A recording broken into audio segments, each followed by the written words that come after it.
It may look fancy, but this hat is simplicity itself to design and knit.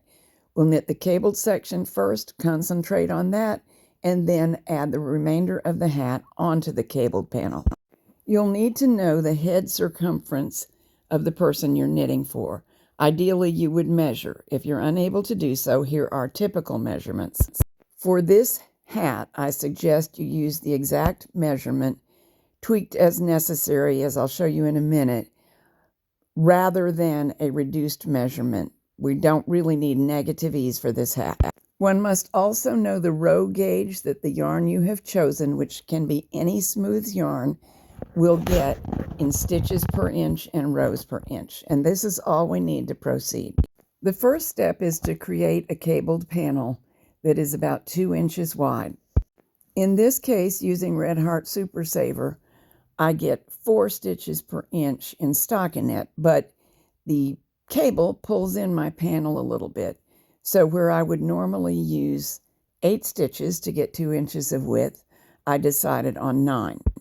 This is a 3-stitch cable, which I show you how to make in another couple of videos, but another cable panel may be used. You do need some plain purl stitches on either side of the cable. On the single bed version, once we knit, the purl side of the fabric is towards us, so we just leave the outer stitches as purl stitches and reform stitches to make the knit stitch cable. The double bed version looks exactly the same as the single bed version, but it goes faster. We use the knit bed, the main bed, for the cable itself, and the ribbon bed to make purl stitches. Here I have my 9 stitches cast on, and I've knitted a couple of rows, and I'm going to transfer the 3 stitches on each edge to the ribbon bed. Knit 4 rows and work the cable cross. So the cable cross is identical to the single bed version, but because the main bed is knit stitches on the purl background, we don't have to reform anything. Otherwise, there is no difference. I show you how to create both kinds of cables in 2 separate movies, and I will put links to both of them in the program notes so that in this video, we can focus on actually making the hat once we have finished strips of cabling. Holding the cable strip so that the cable faces away from us and we can't see it, we're going to hang one long edge on the machine. To accomplish that hanging, insert the tool right next to the edge column of stitches, an entire column, and lift them onto the needles. It is not necessary to do any math. In fact, it comes out better if you do not. Just keep dividing the space and the amount of fabric left until you can clearly see how to evenly get one edge on all the needles. There are always more rows than there will be stitches, so this is not difficult, but it is important, and that is that we must put each needle into a unique opening in the knitting. If 2 needles were to share an opening or a hole, they would create a run. The number of needles to use should match the length of the strip that you knitted.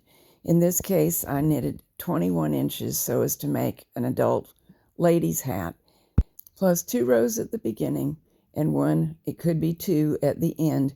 Those will be hidden inside the seam. Multiplying 21 times my stitch gauge gives me 84 needles that I should use, plus seaming stitches, which would be 2, and that would be 86. But it's nice to have both end stitches on the main bed, so decreasing to 85 will work fine. I have these lovely weighted combs, and to them I can add other weights. So I'll be able to use the ribber, which is what we're about to do, without having begun on waste yarn and the ribber comb. If you don't have combs and weights like mine, and you are using the ribber, you will need to start with the ribber comb and a few rows of waste yarn knitted on the main bed only. Then hang the fabric edge of the cable strip on the main bed as I have done. Knit 2 stockinette rows at main stitch size. And now close the ribber up and transfer so that only every other stitch is on the main bed and every other stitch on the ribber. Reduce the stitch size on both carriages to one suitable for ribbing. I'm using 3-hole stitch sizes smaller than I am for stockinette. For an adult hat, knit about 2 inches of ribbing. For a baby hat, knit about 1 inch, and graduate the amount of ribbing between adult and baby hats from 1 to 2 inches. For me, that was 12 rows this time. And now transfer all those stitches back to the main bed and bind off, which is my personal preference. Or if you like binding off and ribbing, moving from bed to bed as you latch off, that's fine too. Open the beds, remove the combs if you're using ones like mine. If you're not, you will remove the waste yarn and the comb later. And be sure to give the ribbing a lengthwise pull because it always, always, always looks better after you do so. Now let's look at how we would handle the hem if we were working with a single bed.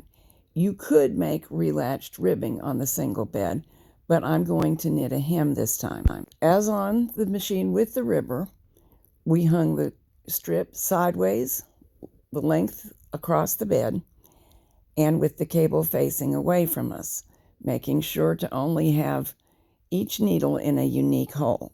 This one's a baby hat, so I only want an inch-long hem, but I knitted 2 inches worth of stockinette so as to be able to hang the hem to close it, and the fabric will be double. Binding off will also close the hem. Now we hang the other edge of the fabric. It can be done exactly as we did the first time if we want to, or you can ease in the fabric a little bit. In this case, for the lady's hat, the distance from the bottom of the hem to the top of the crown suggested for a lady's hat is 8 inches. My hem plus my cable strip already amount to 4 inches. So if I were making a shaped crown, I would begin decreasing about here. And I can have the same effect as that by just easing in a little bit. Honestly, I don't do any math here either. I do it by feel. And I see what looks nice with the fabric hanging on the needles. In effect, I'm hanging about 3 out of every 4 rows, with a few spots where I eased in even a little bit more than that. Now we just knit straight stockinette rows to the top of the crown.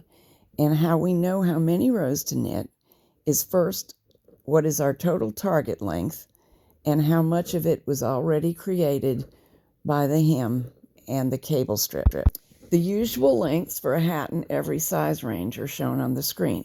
From that length, subtract the amount of fabric that the hem and the cable provide, and that tells you how much fabric you need to go to the top of the crown.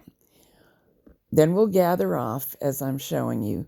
I've snipped the yarn, leaving a long tail, and I'm now working that yarn tail through the live stitches. Now, as I bind off or gather off, I will describe the small amount of arithmetic required to determine how long to make the piece of fabric from the top of the cable panel to the top of the crown. When you subtracted the already existing length from the total desired length, that length will probably be from 2 to 5 inches. Multiply whatever it is by your rows per inch gauge. I get 6 rows per inch. I needed 4 inches. I knitted 24 rows. When in doubt, knit extra rows. People don't in general mind slouch hats, and that's what you get if it's a lot extra. You can use it as a fashion statement too. The baby hat was made with extra rows. And here it is getting gathered off of the machine. Pull the gathering thread tight at the top of the hat. Stitch across the O that is formed at least twice, and then knot the yarn. The knot is not very visible at all, and although I know that knotting is not traditional in knitting, you don't want that hat coming apart on a cold day. And now we just have to seam the edges of the work together.